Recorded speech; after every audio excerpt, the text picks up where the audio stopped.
I invite you to observe the flow of energy. There are voices that rise like a storm, demanding your attention. There are currents that pull you into explanation, into begging for a clearing in the clouds. There are forces that tell you that to be heard, you must shout. In my tradition, we are taught a different way. You do not calm a storm by shouting back at the wind. You become the mountain. The storm of another's making is not yours to fight. Their chaos seeks a reaction. Their noise seeks a resonance in you. Every word you offer to justify your existence is a piece of yourself you feed to the wind. Today, that changes. You do not meet chaos with more chaos. You meet it with the truth of your own stillness. A few words, spoken from your center, can alter the landscape of your inner world, not because the storm will cease. It will not. But because you cease to be a leaf tossed within it. Say this, from that quiet place inside you. I see the energy you are moving. I will not flow with it. This space between us is now quiet. That is all. These words are a mirror. They do not attack. They reflect. They show the storm its own nature. It tells the other that your spirit is no longer available to be moved, to be drained, to be shaped by their winds.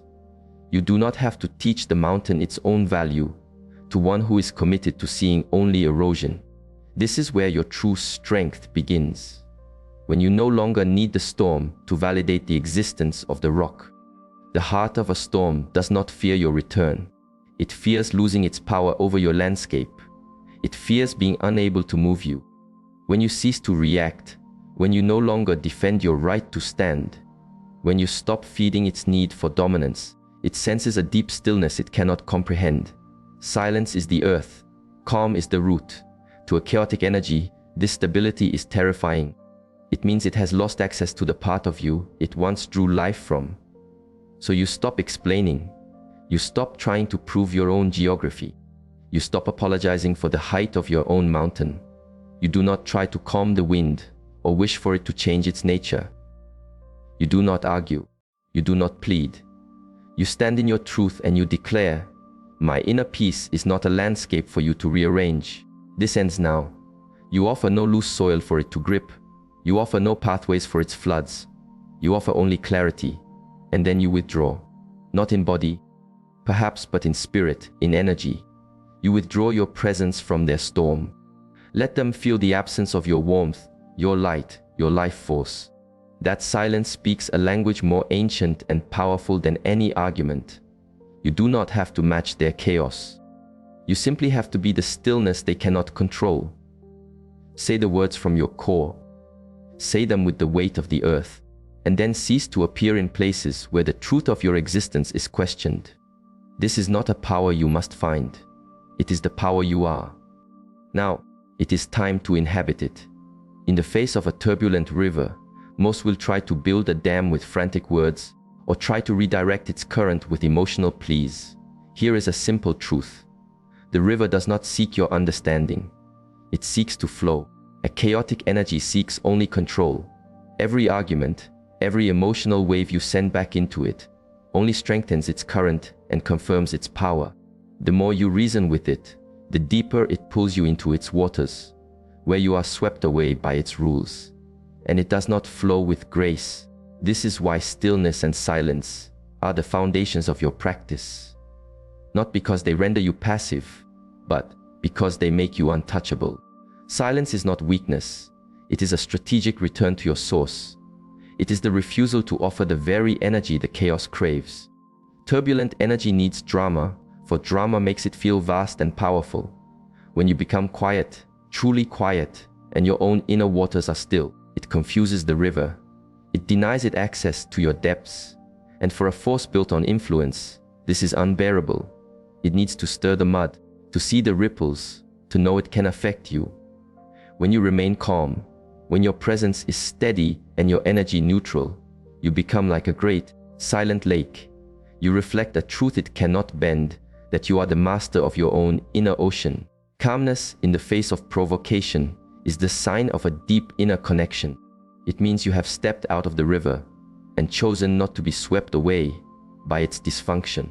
You no longer need to raise your voice to be heard by one who is committed to misunderstanding you. you begin to see that silence is a container, a boundary in itself. It communicates, I will not participate in this current. I will not allow your storm to disturb my peace. And that message arrives with more force than any word ever could. It is not about ignoring what is happening. It is about choosing how you will respond from your own center. It is a conscious decision not to be pulled into a war of water. When you stop reacting, you starve the chaos of its food, your energy, your focus, your emotional essence. That withdrawal is not a punishment. It is the protection of what is sacred. It is wisdom. It is the moment you choose to protect your own deep water over proving a point to the storm. Because what the chaos truly wants is not to win the argument. It wants to win control over your state of being. When you remain calm and silent, you make that impossible. A storm thrives in the fog. It twists mist into phantoms, manipulates shadows, and reinterprets solid ground as mere suggestion. This is why, when you stand before a force that thrives on confusion, your greatest strength is the clarity of a mountain peak in the morning sun. This is not the energy of aggression. It is the energy of unapologetic truth, clean, direct, and unshakable.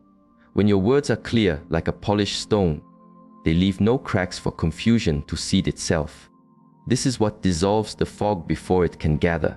Using the language of clarity means you release all justifications, all soft entryways, all endless explanations. You stop offering phrases like, I feel that perhaps you are not respecting me, and you begin to stand in the energy of, that was not respectful. I will not allow it in my space again. There is no fog in this. You give no room to debate your feelings or twist your meaning. You are stating a truth of your landscape. A boundary has been revealed, and a consequence is its shadow. Chaotic energies despise this. They need loopholes. They need emotional gray areas. They need you to speak in whispers that they can distort into echoes of their own making. Direct language denies them this power. When you say, I am not available for this current of energy, or this exchange does not honor peace, I am ending it now. You are not seeking agreement. You are not asking for permission.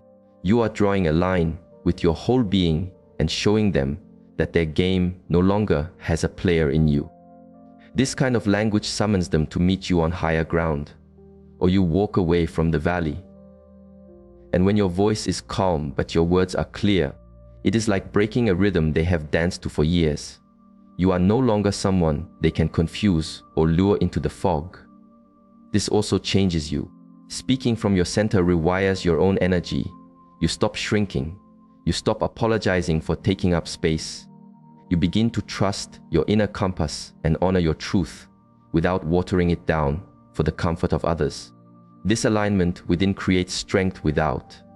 You speak what you know, you stand in what you speak, and you hold your ground without flinching, connecting. A chaotic energy can sense when someone knows their own ground. It will either push harder to erode it or disappear in search of softer soil. But the outcome does not matter as much as your decision to speak with clarity, with stillness, and with the unshakable truth of your own mountain. When you are caught in another storm, a dangerous pattern emerges: the constant need to explain the nature of your own mountain. You think, if I just describe the rocks correctly, if I offer enough context about the trees, if I defend the paths I have walked, they will finally see. But they are not trying to see your landscape.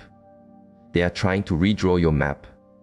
They use your explanations as an opportunity to twist your words, to find loose stones in your reasoning, and to shift the weight of the storm onto you. Each time you try to defend your ground, you hand them another tool to carve into you. The moment you stop explaining is the moment you stop handing them your power. You are not on trial. You do not owe anyone a detailed geological survey of your feelings, your choices, or your boundaries. When you say no, it is a complete statement, like a stone. When you say you will not allow a path to be trespassed, that is enough. You do not need to convince them. You do not have to make them agree with you. To seek validation from an energy that benefits from your self-doubt is a game you will always lose. The storm wants you to keep explaining, because it keeps your earth unsettled and keeps its wind in control.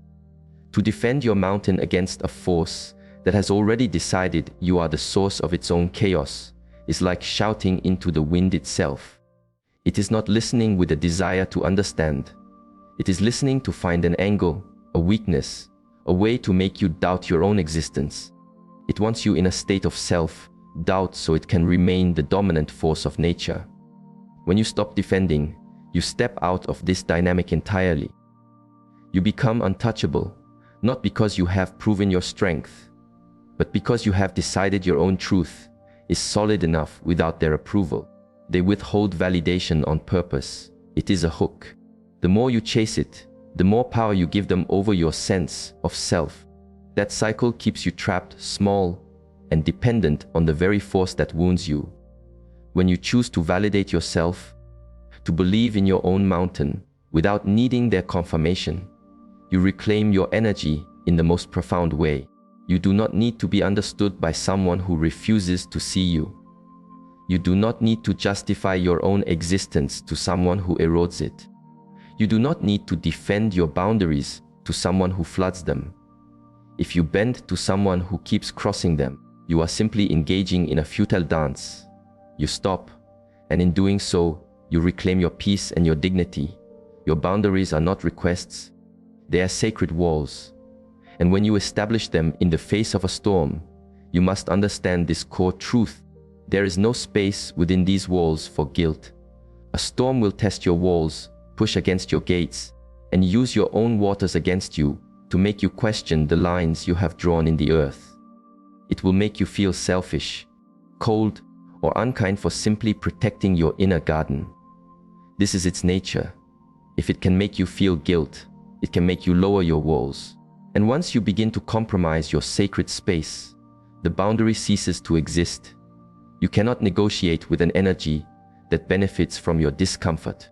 When you raise a wall and feel the impulse to apologize, pause. Breathe. Ask yourself who you are trying to comfort. Your own sacred center, or the force that keeps trying to breach it. Boundaries are not about controlling the storm. They are about being the master of your own garden, your own space, your own inner climate. And if another feels offended by your wall, that does not mean your wall is wrong. It means it is working. A storm will always perceive your boundary as a betrayal. It will accuse you of being dramatic, rigid, or unreasonable. It will weaponize your compassion, your desire for harmony, and your fear of discord to make you doubt yourself. But here is the truth. If you are protecting your peace, your time, your energy, or your heart, you are not causing harm. You are practicing devotion to the life within you, and that is never a cause for apology. Boundaries without guilt are what signal to the storm that the old weather pattern is over. You are no longer energetically available for its games. You are no longer explaining your walls or softening their edges to avoid the wind. You are not bending so it can remain comfortable while your garden is trampled. When you say no, it is a wall of stone. When you say stop, it is a closed gate. You are not being unkind. You are being clear. And clarity is a light that the fog cannot endure. Guilt is the chain that locks people into toxic cycles. You set a boundary, the storm pushes back. You feel the shame of it, and suddenly you are right back where you started over, extended, disrespected, and drained of your life force. But when you remove guilt from the equation, you become free. You realize your sacred wall does not need to be understood to be honored. It does not require permission. It only requires that you stand behind it unwavering, with the deep knowing that protecting your own peace will always upset the forces that benefited from your lack of it.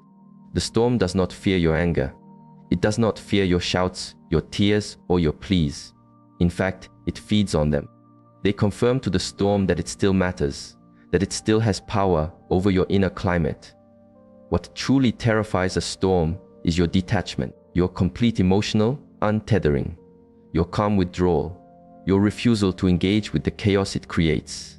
Detachment is the moment you stop reacting, stop defending, and stop seeking approval from the sky. It is when the storm realizes it can no longer summon a response from you, no longer manipulate you with guilt or promises of sun, and no longer rely on your empathy to save it from its own nature. To a chaotic force, detachment is not just distance, it is disempowerment.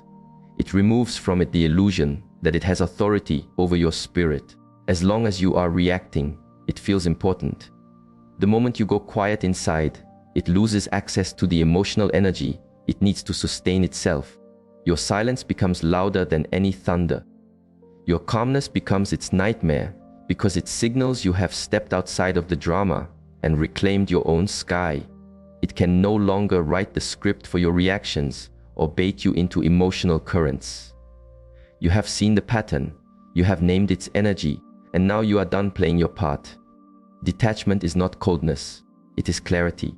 It means you have reached a space where your peace is more sacred than its approval. You are no longer hoping the storm will change, waiting for it to apologize, or trying to make it understand your mountain.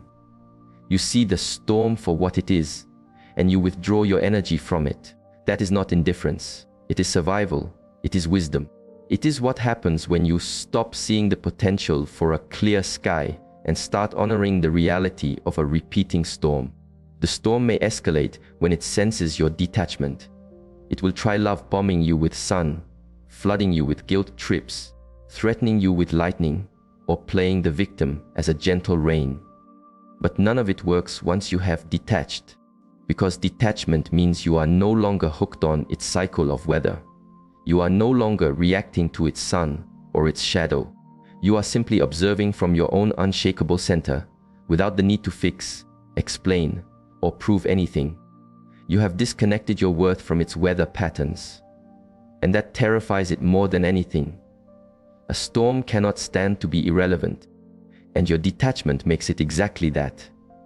It tells the storm the game is over. Not because you won, but because you are no longer playing. You have taken your power back, not through force, but through your refusal to emotionally participate in the dysfunction it relies upon. There comes a point on the path when you stop looking for the mountain and realize you are the mountain. Chaotic energies are masterful at making you forget this. They chip away at your stone, obscure your peaks with fog, and silence your streams until you start to believe the lie that you need the storm to feel whole, to be seen, to be worthy. But the truth is, the power you have been waiting for is not something to be earned, found, or begged for. It is what you are made of. It is in your capacity to say no. It is in your capacity to stand still. It is in your capacity to stop explaining your existence and simply exist. Every time you tolerated the wind's erosion, every time you stayed silent to appease the sky, every time you gave the storm another chance after it showed you its true nature, you were not weak. You were disconnected from your own ground. The moment you choose to reconnect, everything changes. Not because the storm changes, but because you no longer need it to. You no longer need its permission to trust your own solid core. You no longer need its validation to believe in your own height. You no longer need its apology to feel the sun on your own peaks. You already possess the power to break the cycle, the power to create stillness, the power to say this does not align with me, the power to protect your peace even if it makes the storm uncomfortable, the power to watch the chaos from a place of deep knowing and never look back. You do not need to wait until you feel ready. Power is not an emotion. It is a decision. It is the choice to honor your truth, even when the ground trembles, even when your voice is but a whisper in the wind, even when the storm calls you cruel for finally prioritizing the life that grows on you. The storm will try to convince you that you are too sensitive, too demanding, too difficult, too dramatic. But what it truly fears is you realizing that you are enough, just as you are, that you do not need to shrink, to perform, or to be eroded to be loved. When you reclaim this truth, when you step fully into the being of your own mountain, the storm loses its grip. Not because you fought harder, but because you finally stopped giving it the authority to define your landscape. The shift happens when you stop asking, will the sky ever clear, and start asking, why am I still giving my energy to a storm that will not respect my existence? That is the moment your power returns. Not with thunder or drama, but with the quiet certainty that you already hold the key to your own climate.